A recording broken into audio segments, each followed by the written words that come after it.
Welcome to this deep dive, where we're going to explore why David wrote Psalm 23. Okay. Now, this psalm, you hear it at funerals a lot, Right. and it's often thought of as just these really comforting words when someone's passed away. Mm-hmm. But we're going to uncover the surprising depth of this psalm, Okay. and we're going to discover how David's message of dependence on God as the perfect shepherd is powerfully relevant to your life today. What's so fascinating here is that Psalm 23, it's often associated with death. It's actually bursting with life. Yeah, that's a big It's plus. all about a vibrant, dynamic relationship of dependence on God. Okay, let's unpack this, starting with the very first verse. The Lord is my shepherd, I shall not want. Okay. It seems so simple. I Right. bet there's just like a universe of meaning packed into those few words. Absolutely. The power starts with that name, Yahweh. The name that reveals God as the self-sufficient one, the all-powerful one, the sovereign one. Right. The God who needs nothing chooses to be a shepherd. So why would David, a king, a warrior, compare himself to a lowly sheep? That's what struck me too. Like, wasn't being a shepherd back then, in David's time, considered a pretty thankless job? Oh, you're exactly right. It was often a job given to, like, the youngest son. Okay. It required constant vigilance, Oh, yeah. a lot of dirty work, not a lot of glory. Why did David write Psalm 23? Well, I mean, could it be by choosing this image, was he trying to flip our understanding of power on its head? it's definitely a possibility. David, the king, acknowledges that he is actually like a sheep, utterly dependent on God for everything.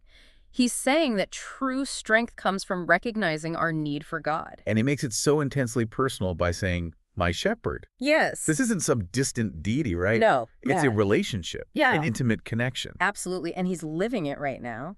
Notice the present tense. The Lord is my shepherd. This isn't some future hope. Right. This is a lived reality. And because of that dependence, he can confidently declare, I shall not want. But this isn't about like having a full bank account or the latest gadgets, is it? No, it's so much deeper than that. I shall not want speaks to a soul-deep satisfaction that comes from knowing all our needs are met in God. It's about trusting that the shepherd will provide everything we truly need. So maybe one reason why David wrote Psalm 23 was to remind himself and us that true contentment, real contentment, comes from recognizing our dependence on God. When we see him as our shepherd, our protector, our provider, we realize we lack nothing of true importance. It's a powerful message, and it just gets more and more profound as we journey through this psalm. David goes on to give us 6 specific ways we won't lack when the Lord is our shepherd. And the first one is rest. Verse 2 paints this idyllic picture. He makes me to lie down in green pastures. He leads me beside the still waters. Okay. I mean, that sounds so relaxing, but what does that have to do with sheep? Well, think about it. Sheep are prey animals. Right. They're constantly on edge, Uh-huh. always scanning for danger. Mm-hmm. They're not going to lie down unless they feel utterly safe and secure. Yeah, I remember reading that sheep won't even lie down if there's like tension in the flock. Oh, really? Yeah, like if they're fighting over food or space. Wow. The shepherd has to create the conditions for them to rest. Exactly. And isn't that true for us as well? We live in a world full of anxieties, deadlines, pressures. What keeps you from experiencing true rest? Oh, there's always something, right? Yeah. Work, relationships, even just that like endless to-do list. It's hard to switch off the worry. And that's where the image of the Good Shepherd becomes so powerful. Just as a shepherd calms and protects his flock, God wants to provide that same sense of peace and security for us. He wants to lead us to those green pastures and those still waters, both literally and metaphorically. But how does he do that? Mm-hmm. It's not like he waves a magic wand and all our problems vanish, does he? Of course not. But he promises to be with us through those problems. Okay. To guide us, to protect us, to provide for us. Mm-hmm. Knowing that we're not alone, that the shepherd is watching over us, that brings a deep sense of calm, even when life feels chaotic. So another reason why David might have written Psalm 23 is to remind himself and us that God doesn't just meet our basic needs, but he wants us to experience genuine soul rest, to find that stillness in the midst of the storm. Absolutely. And this idea of God as the one who restores our souls takes us to the next verse, verse 3, which starts with, He restores my soul. What does it even mean for a shepherd to restore a sheep's soul? That's a great question. It makes me think of something I learned about sheep. Okay. Sometimes they can roll onto their backs and get stuck, Oh. especially if they have thick wool. They're called a cast sheep, Oh, wow. and they're completely helpless. That's exactly the image David is invoking here. A Right. cast sheep can't get up on its own. It needs the shepherd to come and roll it back over. It's a powerful picture of our own helplessness, isn't it? Yeah. We get stuck in our mistakes, our bad choices, our patterns of sin, and we need God to rescue us. And just like a shepherd gently lifts a cast sheep and sets it back on its feet, God picks us up, dusts us off, and sets us back on the right path. You know, that reminds me of the story of Peter denying Jesus. He messed up big time, Right. betrayed his friend and Lord. But even after that, Jesus restored Peter and gave him a new purpose. It's a beautiful reminder that God's grace is bigger than our failures. And that restoration isn't just like a one-time event. It's an ongoing process. God is constantly working in our lives, shaping us, refining us, and drawing us closer to himself. So is this another reason why David wrote Psalm 23? Yeah. To remind himself and us that God is the good shepherd who not only gives us rest, but also restores our souls. Yes. To assure us that no matter how badly we mess up, his grace is always available. I think that's a powerful insight. Yeah. David knew from personal experience what it meant to be lost and in need of restoration. He was a shepherd himself before he became king. Oh, right. So he understood the intimate care a shepherd has for his sheep. Speaking of shepherds leading their sheep, the second part of verse 3 says, he leads me in the paths of righteousness for his name's sake. Now we're moving beyond just physical needs to like the realm of moral guidance. And it's important to remember that in Jesus' day, shepherds didn't drive their sheep from behind. They led them. Oh, really? It was about trust and relationship. That's fascinating. It reminds me of that verse in John where Jesus says, my sheep hear my voice and I know them and they follow me. It's about a relationship built on knowing and trusting the shepherd's voice. And the goal of this guidance is righteousness. But this isn't just about following a bunch of rules. Okay. It's about becoming more like the shepherd, reflecting his character, living a life that honors him. So the shepherd leads the sheep, not just to green pastures and quiet streams, but also to a way of life that brings him glory. You've got it. It's about recognizing that our lives aren't our own. We belong to the Good Shepherd, and we're called to follow his lead. And that's another possible answer to our question. Why did David write Psalm 23? Maybe to remind us that following God isn't just about our comfort or getting our needs met. It's about a transformation that happens when we surrender to his leadership, allowing him to shape us into people who reflect his goodness. It's about becoming more like him, walking in his ways. That's a powerful thought. But as we continue our journey through Psalm 23, the landscape kind of takes a darker turn. Okay. Verse 4 says, yea, though I walk through the valley of the shadow of death, I will fear no evil, for you are with me. Your rod and your staff, they comfort me. Now we're in the territory that often gets associated with funerals. It's true that this verse acknowledges the reality of darkness and danger in life, but it doesn't dwell on death. Instead, it shifts the focus to the presence of the shepherd. You know, I always thought of this valley in the shadow of death as like a metaphor for dying. But you're saying it could represent any kind of difficult experience. Absolutely. Remember, David was a shepherd himself. He knew that sometimes he had to lead his sheep through dangerous places, shadowy ravines, steep cliffs to get to the best pastures. Those journeys were necessary, but they could be pretty scary. So the valley becomes a metaphor for any challenge that might make us feel afraid or lost or alone. Exactly. It's those moments when we wonder if God is really with us, if he's really going to protect us. And that's where the image of the rod and staff becomes so powerful. I've always been kind of curious about those. Like, what were they exactly? The rod was a club-like weapon used to defend the sheep from predators. Oh, okay.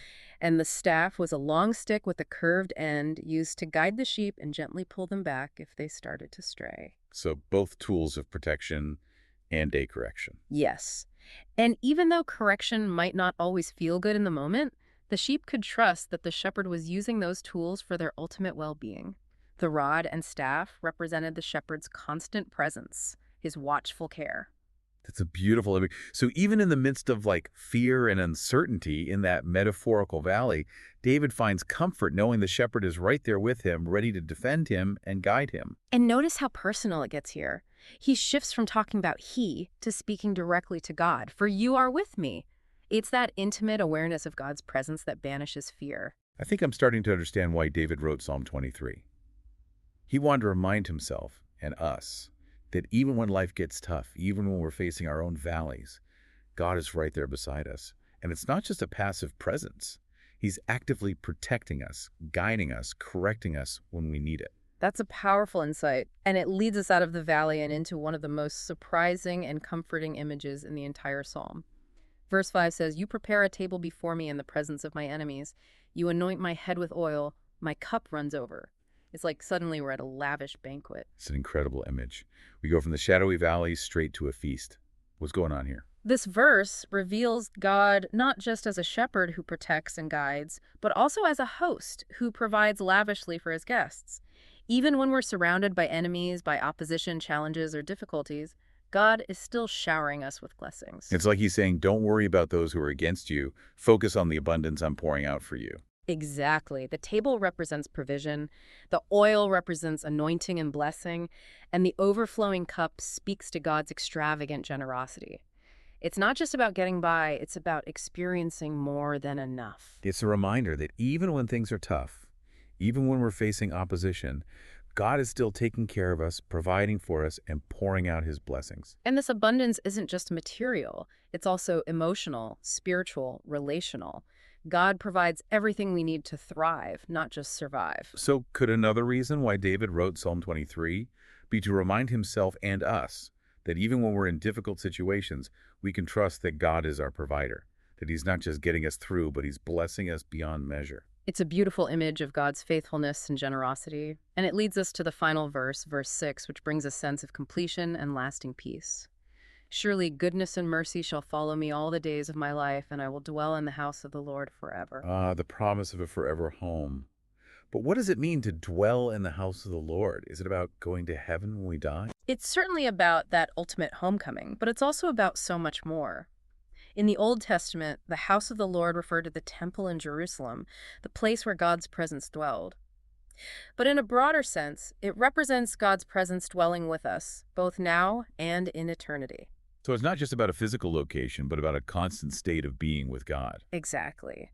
This verse promises that God's goodness and mercy will be with David and with us every single day of our lives, and ultimately we will experience the fullness of that presence in eternity. It's like saying, no matter what happens in this life, no matter what valleys I walk through, no matter what enemies I face, I know where I belong. I'm going home to be with the Lord. It's a beautiful picture of ultimate security and belonging, and that sense of being loved and cared for by the Good Shepherd, both now and forever, is the source of true peace. We've journeyed from green pastures to the valley of the shadow of death, from the shepherd's rod and staff to a lavish banquet table.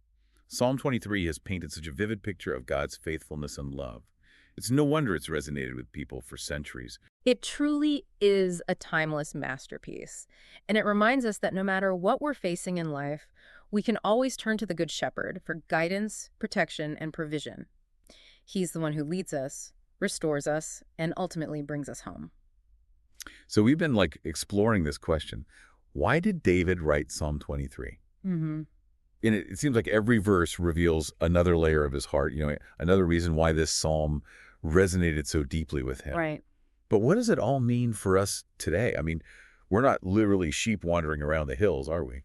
True. Like that. But we still face so many of the same challenges that David did. Yeah. We long for rest. We long for guidance. We long for protection. We long for a sense of belonging. Yeah. And Psalm 23 reminds us that we can find all of those things in God, our Good Shepherd. It's a beautiful picture of a relationship built on trust and dependence. Mm-hmm. But I'll be honest, that dependence part can be a struggle for me. Oh, yeah. I like to feel in control. Right. Like I can handle things on my own. I think we all wrestle with that to some extent. We want to be the shepherds of our own lives, calling the shots, making things happen. Right.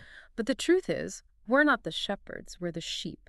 Oh, okay. And the sooner we acknowledge that, the sooner we can experience the freedom and peace that come from surrendering to God's leadership. Surrender, that's a hard word. Yeah. It feels like giving up, admitting defeat. But it's actually the opposite. Okay. It's about recognizing that we're not alone in this journey. Right. We have a good shepherd who's always with us, guiding us, protecting us, providing for us. Surrender isn't weakness. It's the key to accessing a strength that's far greater than our own. So if God is our shepherd, what does that look like practically? How do we live out this psalm on a daily basis? Well, it starts with acknowledging our need for him. Just like sheep need a shepherd, we need God. We need his wisdom, his guidance, his strength. Right. We can't do life on our own. And trying to do so only leads to exhaustion and frustration. So step one is humility, admitting that we're not self-sufficient.